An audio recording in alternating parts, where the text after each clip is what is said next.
بسم الله الرحمن الرحيم الحمد لله رب العالمين والصلاة والسلام على سيد المرسلين سيدنا Mohammed وعلى آله وصحبه أجمعين. Bonsoir à tous, bienvenue dans cette veillée de conscience soufie consacrée tout spécifiquement au secret nocturne de la mi-Sha'ban, en sachant qu'une nuit spéciale, nuit spéciale dans le calendrier islamique, se produira le week-end prochain et on a décidé d'anticiper et de méditer avec vous ce soir avant le dhikr, avant la veillée, sur les secrets de cette nuit et ce qu'elle nous enseigne. Alors, on se basera sur certaines sources, dont une étude du cheikh Abdullah ben Siddiq el-Roumari, pour d'abord établir un peu le bien fondé de cette célébration, de cette veillée, car c'est une question controversée parmi les musulmans. Mais je vous avoue que la nuit de la mi-Sha'ban sera surtout un prétexte ce soir, un prétexte pour voir ce que nous dévoile parfois de manière implicite, la façon dont nos devanciers célébraient ces temps forts de la tradition et ces moments jugés propices. Alors, le cher Abdullah Ben Seddir, donc je dis que je commencerai par une étude presque jurisprudentielle, analyse un petit peu les différentes sources qui parlent de la mi-Sha'ban, ce mois du calendrier donc qui précède le mois de Ramadan, et remarque que la plupart des sources, effectivement, sont faibles, sont des hadiths aux chaînes de transmission relativement faibles. Alors d'abord, il commence par mettre de l'ordre et dit ce n'est pas parce qu'un hadith est faible qu'il est faux. Donc il y a un traitement précautionneux. Et parmi la manière de traiter ces sources jugées faibles, ben, il faut simplement d'abord les subordonner à des principes généraux qui, eux, sont bien établis. Alors il cite un premier hadith sur lequel je vous invite de méditer. Rapporté par Jabir ibn Abdullah, selon le prophète, sallallahu alayhi wa sallam, dans le Sahih Muslim. Ce hadith disant: il est une certaine heure de la nuit sur laquelle un serviteur ne peut se régler sans qu'il ne reçoive de Dieu le bienfait pour lequel il l'implore. Inna min al-layli sa'atan la yuwafiquha 'abdun muslim yas'alu Allah khayran illa a'tahu iyyah. Alors dans un premier temps, on remarque qu'on nous parle d'une certaine heure de la nuit, un moment qui est déjà fixé, donc un moment propice, le fameux kairos des Grecs qu'il nous faudrait rechercher. On nous dit que ce temps qui est déjà fixé, on doit aussi être dans un certain état. On parle de abd muslim, donc quelqu'un, un serviteur qui s'abandonne à la volonté de son Seigneur et qui essaye de se conformer à ce rythme, d'une certaine manière qui cherche à rentrer dans la danse. Alors la première question qu'on pourrait se poser, effectivement, c'est un principe très général, mais qui ne parle pas de la nuit, de la mi-Charban. C'est valable pour toutes les nuits. Alors je vous propose ici une première réflexion en marge de l'ouvrage. Euh, Parlons du rythme un peu, parlons du rythme. Alors, il y a certes le rythme des prières, le rythme diurne du musulman, qui est un rythme solaire, mais le rythme mensuel et le rythme de l'année est un rythme lunaire. Et la lune, ce n'est pas le soleil. C'est d'ailleurs quelque chose d'assez spécial, hein. La tradition islamique, si vous regardez chez les Grecs, chez les Romains, chez les Hébreux, on a chaque fois donc des calendriers lunisolaires où les mois sont fixés par la Lune, mais le rythme agricole, finalement, donc répond systématiquement ben, au rythme du soleil, au rythme des saisons. On sait d'ailleurs que les fêtes, par exemple, que ce soit pour les juifs ou les chrétiens, doivent correspondre à certaines saisons. Ben, la Pâque, ça sera toujours au moment du printemps. Et donc, des astuces ont été trouvées pour faire combiner les calendriers solaires et enfin, coïncider, les calendriers solaires et lunaires. Mais pas dans le cas de l'islam. Et il y a quelque chose de radical un peu là-dedans, quelque chose d'un nomadisme radical. C'est-à-dire que si l'on s'en tient qu'au mois lunaire, donc 29,5 jours, c'est très précis la Lune, et que l'on compte 12 mois lunaires, donc 12 fois 29,5 jours, nous avons 354 jours, et donc un décalage de 11 jours par rapport à l'année solaire. Nous voyons chaque année, chaque date du calendrier de l'Hégire reculer de 11 jours dans le calendrier grégorien. Mais si on réfléchit, ça veut dire quoi? Ça veut dire que finalement, n'importe quel jour du calendrier grégorien sera un jour, c'est cette nuit de la mi-Sha'ban. Chaque jour sera un jour Laylatul Qadr. Chaque jour sera un de ces moments forts. Et donc là déjà, il y a quelque chose à réfléchir. C'est-à-dire quand on médite sur un moment propice, il faut se dire que peut-être quelque part, c'est un entraînement, un certain état d'être, mais qui doit tendre à être valable pour tous les jours. Et donc oui, peut-être que tous les jours sont un jour de fête pour celui qui serait spirituellement éveillé. comme par exemple Sidi Abou Madian, ce grand maître qui disait dans un de ses poèmes, car chaque jour, oui, chaque fois où je vous vois, ce jour-là pour moi est un jour de fête et de joie. Alors revenons maintenant à la nuit de la mi-Sha'ban, car il en est quand même question dans la tradition, et voyons d'abord dans les sources prophétiques, dans les hadiths jugés faibles, mais qui sont quand même considérés, qu'est-ce qu'on nous apprend sur cette nuit? Alors, je citerai deux sources. Un premier hadith rapporté par Tirmidhi et Ibn Majah, selon Aïcha. Donc, c'est chaque fois Aïcha radhiyallahu anha, qui sera donc la narratrice ici. Donc, on est dans l'intimité du prophète. Aïcha nous dit qu'un jour, je ne trouvais pas le prophète et je suis sorti à sa recherche. Je l'ai trouvé à Al-Baqi', la tête levée en direction du ciel. Il me dit alors, tu avais peur que Dieu et son prophète te soient enlevés? Je lui ai alors répondu, non, j'avais peur que tu sois parti chez l'une de tes épouses. Il dit alors, Dieu exalté soit-il descend durant la nuit de la mi-Sha'ban vers le ciel de ce bas monde et pardonne alors plus de choses. Il n'y a de fibres dans la toison des moutons de Kalb, des moutons d'une tribu qui était connue pour avoir une toison particulièrement fournie.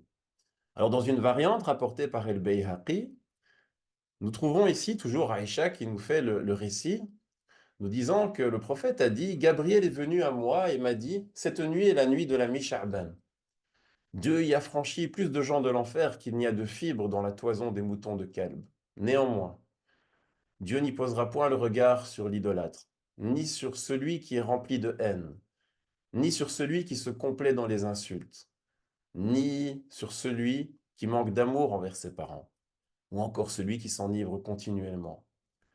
Aïcha poursuivit son récit en disant, il se changea alors, pardon, et me dit, Ô Aïcha, me donnes-tu la permission de veiller cette nuit? Je lui ai répondu oui, par mon père et ma mère. Il se leva et se prosterna si longuement durant la nuit que je crus que Dieu avait repris son âme. Je me levai alors pour le toucher, mettant ma main contre la plante de ses pieds, si bien qu'il les remuait et que j'en étais rempli de joie. Faisant cela, je l'ai entendu dire dans sa prosternation, Mon apparence et mon ombre se prosternent devant toi. Mon cœur a foi en toi. Voici mes mains, elles n'ont commis aucun crime contre mon âme. Ô éminent, espoir de qui court grave péril imminent, pardonne l'immense péché. Mon visage se prosterne devant celui qui l'a créé, qui en fit jaillir son ouïe et sa vue. Je recherche refuge auprès de ton agrément contre ta colère. Je recherche refuge auprès de ton absolution contre ton châtiment. Je recherche refuge auprès de toi, contre toi. Je suis incapable de te louer comme il sied. Tu es tel que tu le dis quand tu te loues. Me voici à dire ce que disait mon frère David, c'est Daoud. J'enfouis mon visage dans la poussière au-devant de mon Seigneur, et c'est bien là un droit qui lui revient. Il releva ensuite la tête, nous dit Aïcha, et dit, Ô mon Dieu, attribue-moi un cœur plein de prudence, épuré de toute forme d'idolâtrie, un cœur ni dur ni malheureux. Puis il termina sa prière et rentra avec moi dans la tente. Que retenir de ces magnifiques récits? Alors, premièrement, ce qu'il nous dévoile sur l'intimité ici du prophète. L'intimité de cet amour que lui vouait sa femme, tellement amoureuse, alors non seulement qu'elle voyait dans ses coépouses des rivales, bon ça c'est connu, on connaît Aïcha, radhiyallahu anha, mais même Dieu lui-même semblait être une menace pouvant la priver à chaque instant de son bien-aimé. Et quelle fut la réponse du prophète? Il lui expliqua calmement les raisons de son réveil, lui révélant les nouvelles de l'invisible que Gabriel lui faisait parvenir, sans réagir à petite pique au passage qu'il s'est pris. Et mieux que cela, le voilà qui demande permission à sa femme pour veiller.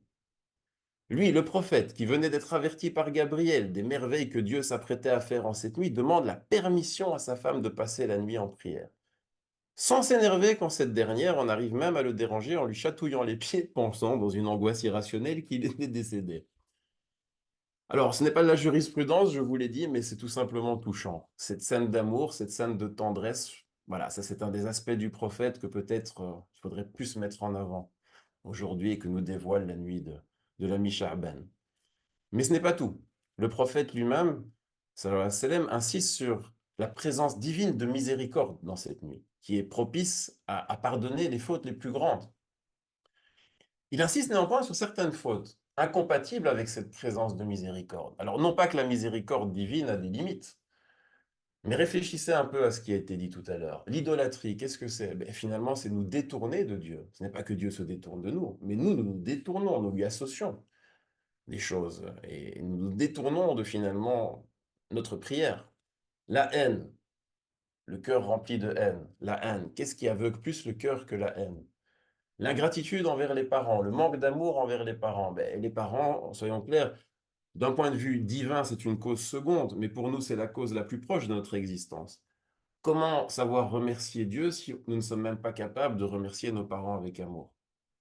Et l'addiction au vin, non pas que ce soit la plus grande des fautes, mais elle nous supprime ce que nous avons de plus précieux, la raison. Cette raison qui est nécessaire à nous remettre en question et à faire cette introspection à laquelle justement nous invite cette nuit. Regardons aussi le contenu des vraiment plutôt doctrinal ici des invocations.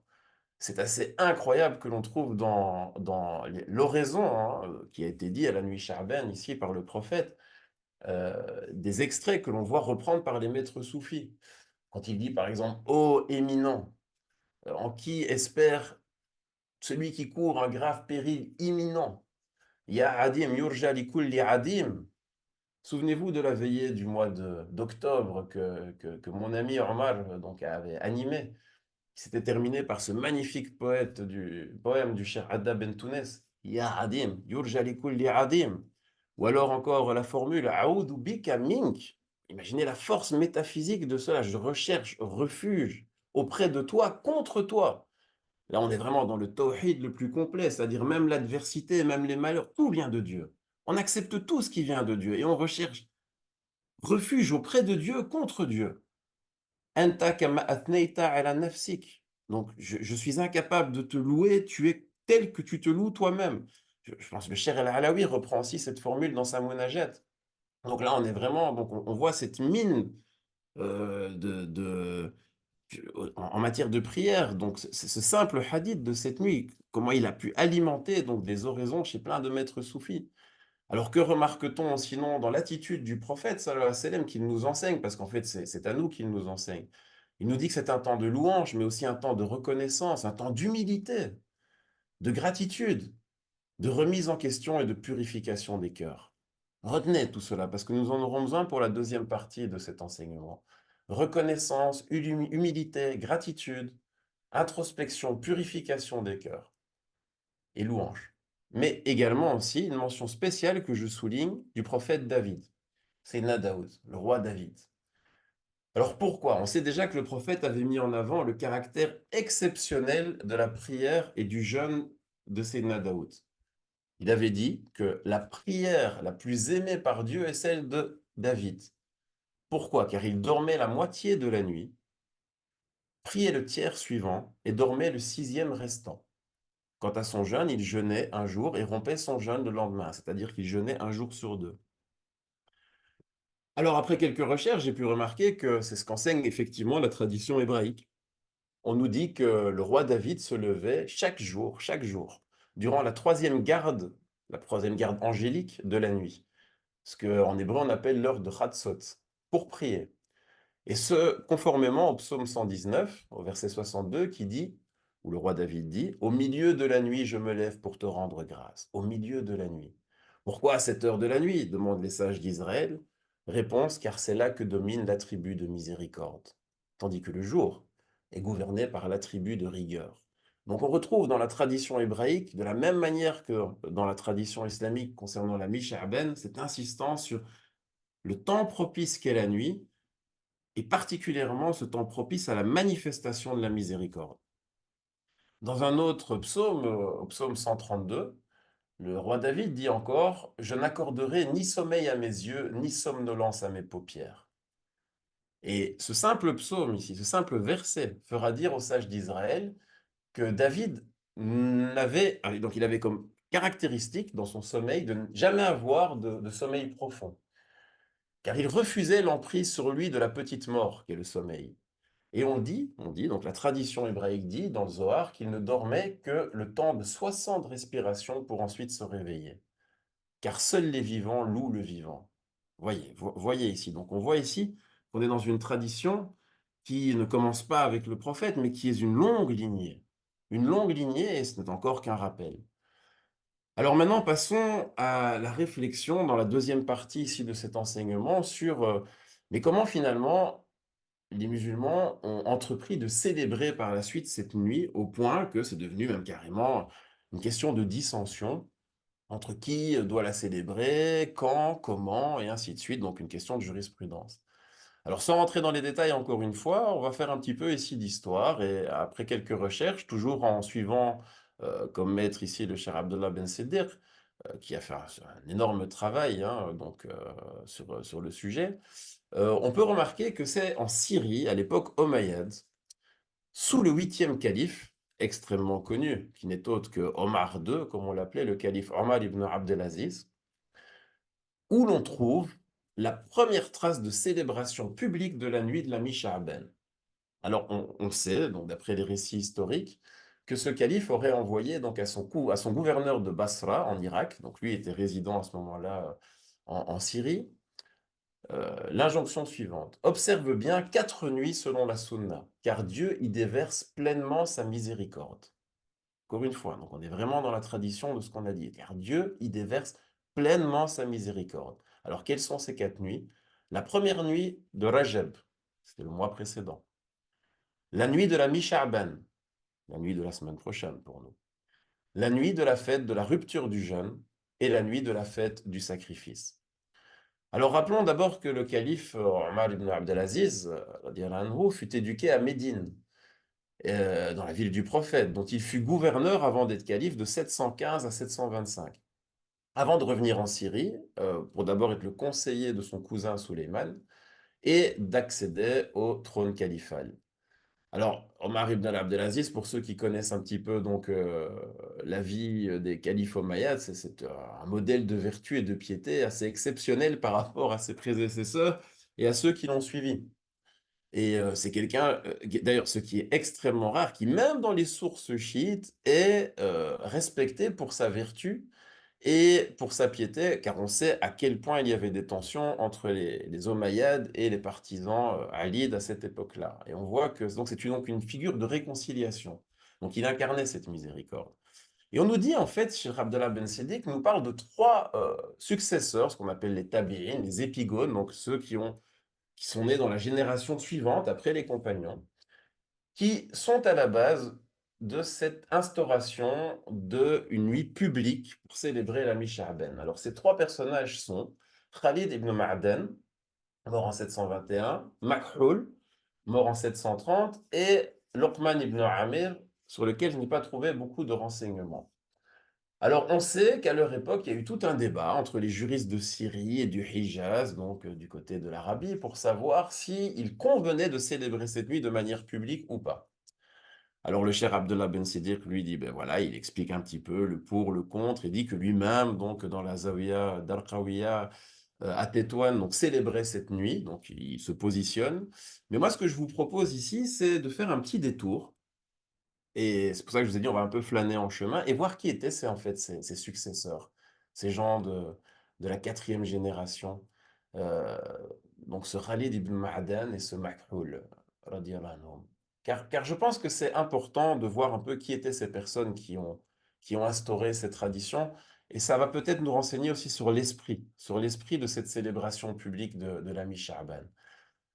Alors, j'ai fait quelques recherches à gauche et droite et je suis tombé sur pas mal de renseignements intéressants, surtout dans le Hilyat al-Awliya de Abu Nu'aym, donc la parure des saints, un ouvrage classique d'hagiographie. Alors, qu'est-ce qu'on nous dit? On nous dit que Khalid ibn Ma'dan, donc déjà est d'origine yéménite, il s'est installé à Homs, en Syrie, et c'est quelqu'un qui a eu l'occasion de rencontrer, d'ailleurs, durant sa vie, 70 compagnons du prophète. Donc, c'est quelqu'un de particulièrement renseigné, juriste renommé, qui fut même carrément considéré comme quelqu'un digne d'être consulté par le calife El-Walid, qui eut d'ailleurs pas mal recours à lui pour des avis assez pointus de jurisprudence, et d'ailleurs tenu en respect, hein, Khalid ibn Ma'dan, par El-Awza'i, qui était vraiment la figure de proue de la jurisprudence en Syrie à cette époque. Mais que nous dit maintenant Abu Nu'aym, qui lui donc regarde le côté spirituel? Alors il nous dit plusieurs choses qui mettent en avant qui était cette personne, ce Khalid ibn Ma'dan, qui a instauré cette célébration de la nuit de la mi-Sha'ban.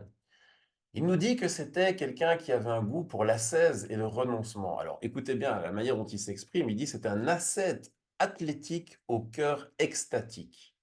D'où le badad al-majhoud wal qalb al-mawjoud.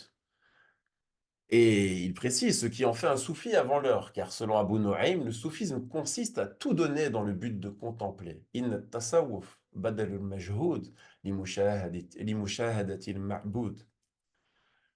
Khalid ibn Ma'adan d'ailleurs précise ce qu'il appelle tout donner. C'est pas juste donner ses biens, il dit l'œil est un bien, l'âme est un bien que nous possédons. Et le meilleur des biens est celui dont tu fais dépense et qui t'est utile. Tandis que le pire est celui que tu ne vois pas et qui ne te voit pas. Tu ne fais même pas attention à lui, mais pour l'usage duquel tu seras néanmoins jugé et dont l'utilité ne reviendra qu'à autrui. On l'entend aussi dire, donc, hein, parole rapportée toujours de Khalid ibn Ma'adan, des conseils spirituels, dans des conseils très forts comme affame ton âme et lâche prise. Peut-être verras-tu alors Dieu. Il est également un modèle de revivification de la foi et même de mortification. On raconte que dans les assemblées, il disait, donc dans ces cercles, avec ses différents élèves et compagnons, il disait, si la mort était une science vers laquelle on accourrait en se livrant en compétition, nul ne parviendrait à me devancer, sauf peut-être celui qui se verrait octroyer par grâce une force surnaturelle. On raconte que même des éminents personnages et précurseurs du soufisme, comme Soufiane el-Thawri, depuis qu'ils avaient entendu sa manière d'évoquer la mort dans ses exhortations spirituelles, ne cessa de l'aimer. On nous dit aussi que Khalid ibn Ma'dan était un être de gratitude. Lui-même a dit, il n'est pas un bienfait dont Dieu m'ait gratifié, sans que je ne m'efforce de l'en remercier. Jusqu'au salut qu'on daignait m'adresser ou la place qu'on me faisait dans une assemblée, c'est prosterné que je lui en rendais grâce. Alors en matière de jurisprudence, regardez aussi ce que cette éducation spirituelle donne. Et écoutez un peu les conseils qu'il donne. On est au 8e siècle, au début du 8e siècle. On venait de arabiser, donc c'est les Omeyyades qui arabisent la région, donc on est dans les premiers développements du fiqh.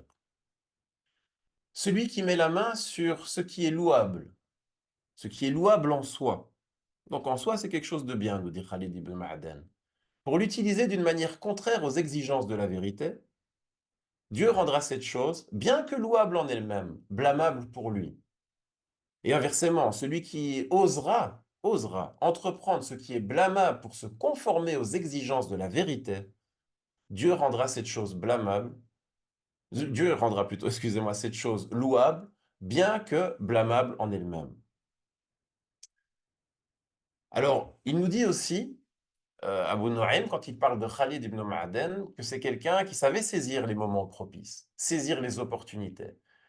Et dans les conseils qu'il donnait toujours à ses disciples, Khalid ibn Ma'adan nous dit, lorsque l'un d'entre vous voit s'ouvrir devant lui la porte du bien, qu'il s'empresse d'y rentrer, car il ne sait pas quand celle-ci se refermera.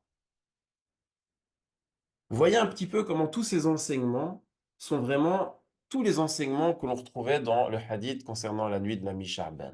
Gratitude, empressement à invoquer lorsque les portes du bien s'ouvrent, présence de miséricorde, carrément une jurisprudence basée sur la miséricorde et sur des finalités qui sont nécessairement tournées vers le bien général. Souci de l'âme, souci de purification de l'âme par le jeûne et la prière. Et bien, vous allez voir que le deuxième Taberi, donc le deuxième successeur, Makhul, est du même acabit que Khalid ibn Ma'adan. Alors, qui est ce fameux Makhul, qui est le deuxième aussi à avoir institué, toujours dans la même région, en Syrie, la veillée de la mi-Sha'ban?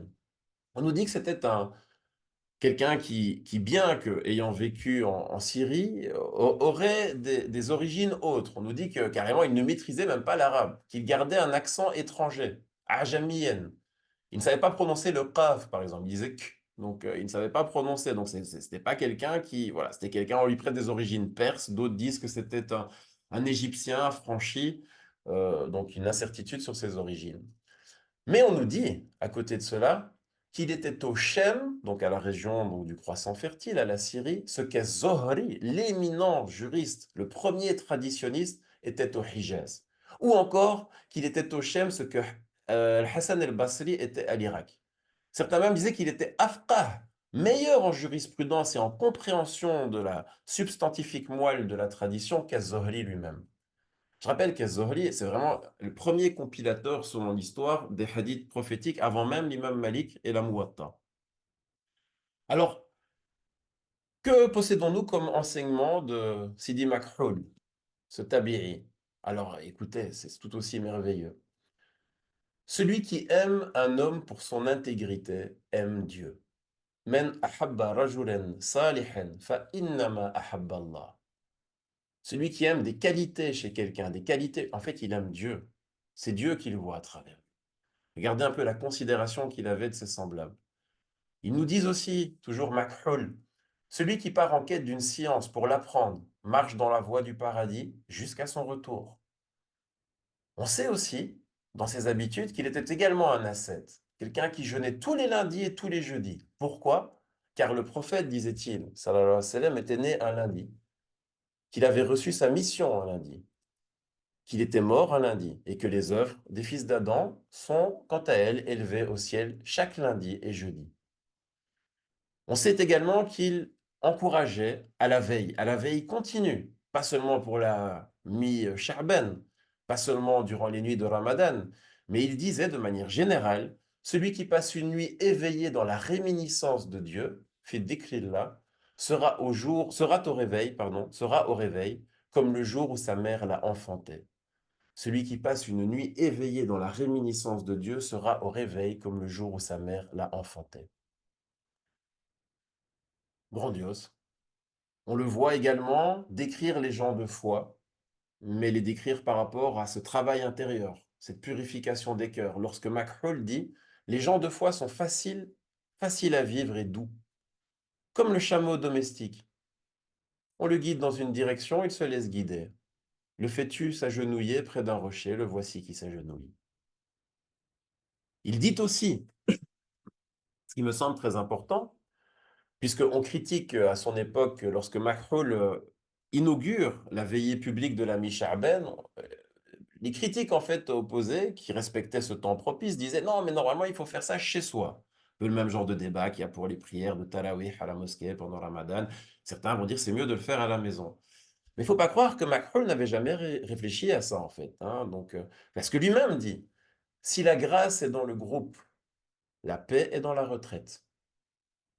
Donc, in kana al-fadl fil jama'a fa inna salamatu fil uzla.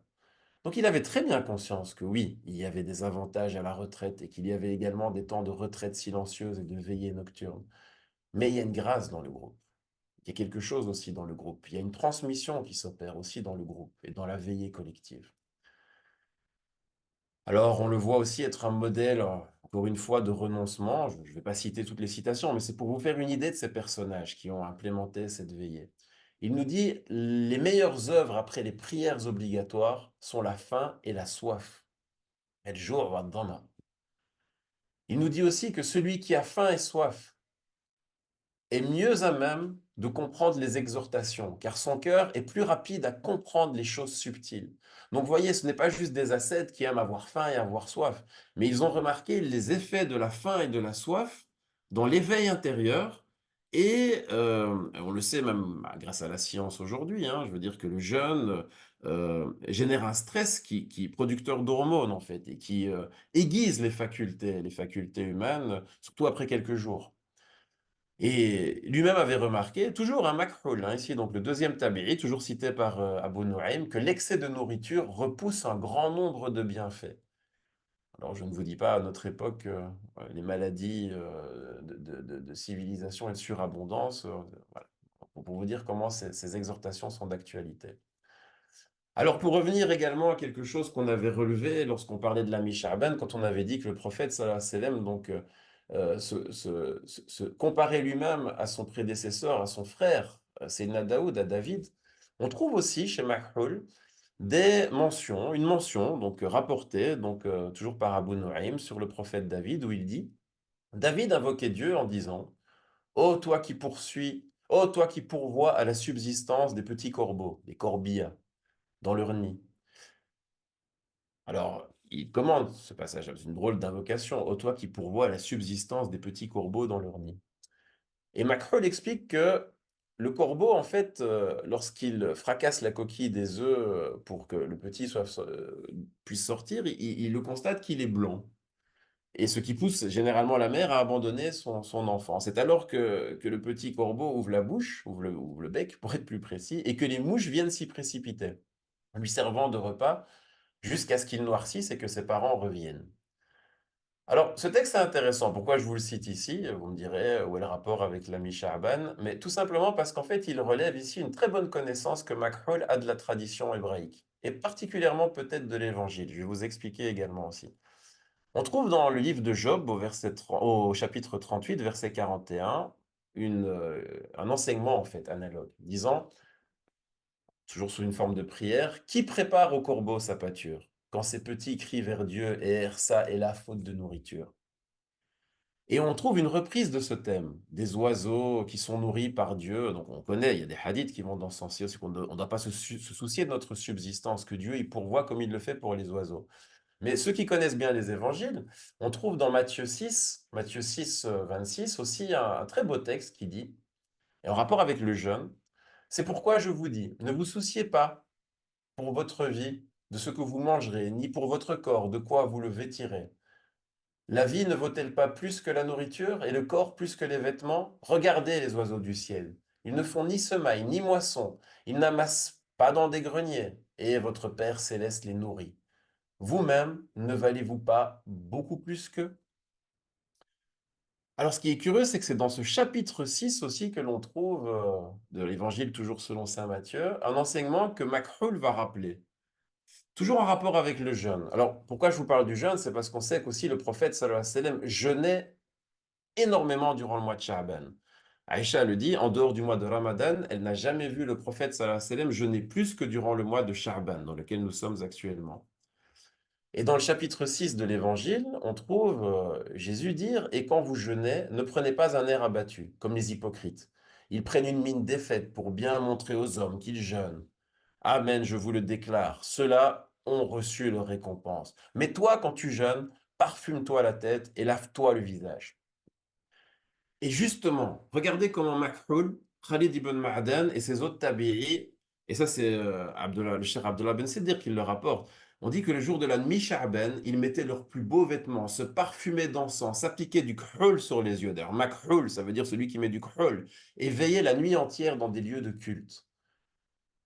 C'est quand même assez fort de voir comment ces personnages donc, témoignent d'une certaine tradition, une tradition qui se transmet du prophète aux compagnons et des compagnons aux successeurs, dans une pratique qui, ici, donc, attache une grande importance non seulement à la purification des cœurs et à la sincérité, mais qui, tout en associant l'ascèse, l'amertume d'un examen de conscience, qui n'exclut nullement la beauté et l'amour du prochain, ni la convivialité. Non pas que ici ce sont les plaisirs de ce monde qui sont recherchés ici par le parfum et les beaux habits, mais finalement c'est la célébration d'une âme qui est rendue à elle-même. Une âme qui, s'abandonnant à Dieu, goûte déjà ici-bas un avant-goût des délices à venir. Et regardez, vous pourrez me dire peut-être, Sébastien, tu vas trop loin là ici, peut-être c'est toi qui fais des liens qui n'en sont pas, mais regardez ce que dit Makhul lorsqu'il voulait expliquer pourquoi il se parfumait. Donc, encore une fois, toujours Abu Nu'aym dans Hilyatul Awliya. Ce que je vais vous dire ici, je vous avoue que c'est presque de l'aromathérapie, hein, c'est presque de la psychologie moderne. Il nous dit celui qui a bonne odeur augmente son intelligence et que celui qui est propre sur lui diminue ses soucis. Regardez, donc ce souci de l'extériorité qui doit d'une certaine manière laisser transparaître ce travail intérieur, cette adéquation entre l'intérieur et l'extérieur. Le soin de son âme qui ne passe pas nécessairement par la négligence de son aspect et par le mauvais goût.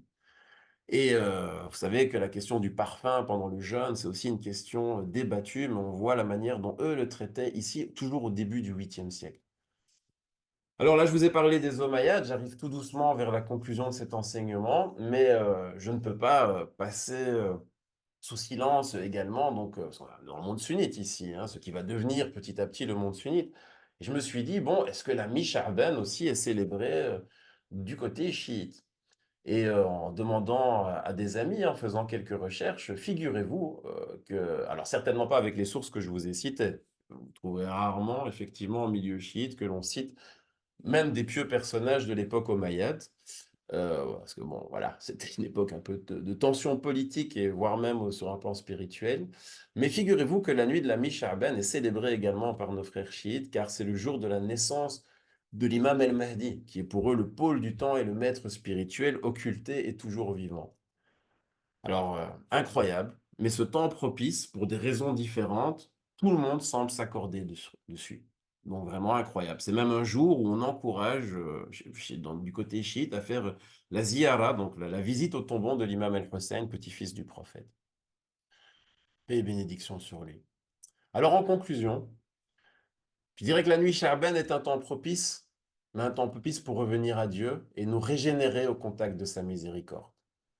Un temps d'intimité avec Dieu, mais également un temps spirituel de convivialité et de partage. C'est ça qu'ont institué nos devanciers. Un temps où nous prenons conscience que tout est entre les mains de Dieu et qui peut pourvoir à notre subsistance par des voies qui nous sont jusqu'ici inconnues. Mais aussi qu'il est capable de redonner trajectoire, une trajectoire de vie juste, une juste trajectoire, une juste direction, et ce à tout moment, même dans les situations les plus désespérées, lorsque nous avons commis peut-être les actes qui hantent nos consciences. Alors, rechercher le temps propice et les veiller en les guettant, comme je l'ai dit, c'est un apprentissage spirituel et continuel. C'est de petits apprentissages, année après année, d'essayer de saisir cet instant, à double waqt, comme disent les soufis, la bienséance du temps, mais cet apprentissage ne doit faire que s'élargir. Encore une fois, c'est toutes les nuits qu'on s'entraîne à la mi-Sha'ban, comme c'est toutes les nuits qu'on s'entraîne à Laylatul Qadr, comme c'est toutes les nuits que l'on s'entraîne à ces fêtes, ces deux grandes fêtes que sont la fête de la rupture du jeûne et la fête du sacrifice. Alors, si on doit maintenant récapituler, et de manière un peu brève, alors qu'est-ce que nous a appris l'ami Charben? Mais d'abord, si je reviens à l'histoire du prophète de manière insolite, c'est qu'il est possible de rester concentré dans sa prière, même quand votre femme vous chatouille les pieds. Je rigole, mais quand même. Voilà, ça m'a fait quand même bien rigoler. Mais on voit aussi que ça a pu amener juifs et musulmans à se retrouver dans la miséricorde en prenant le roi David et le prophète Mohammed, donc le roi et le prophète, sachant que toute la tradition hébraïque généralement oppose les rois et les prophètes, mais là on voit un roi et un prophète roi qui témoignent de l'importance de cette présence nocturne de miséricorde. Et last but not least, la nuit de la mi-Sha'ban nous a appris aussi que les partisans des Omeyyades et les chiites partisans des Ali, des Ahlul Bayt, peuvent s'accorder sur un temps de miséricorde propice, propice au retour vers Dieu. Alors, la semaine prochaine, j'espère que la nuit de la mi-Sha'ban fera autant de miracles, car Dieu sait le nombre d'antagonismes qu'il existe encore dans ce monde, mais je pense que le peu que je vous ai ici exposé vous convaincra que durant cette nuit, Inch'Allah, tout est possible. Merci de votre attention et nous allons, sans plus traîner, passer à la deuxième partie de cette soirée consacrée au dhikr.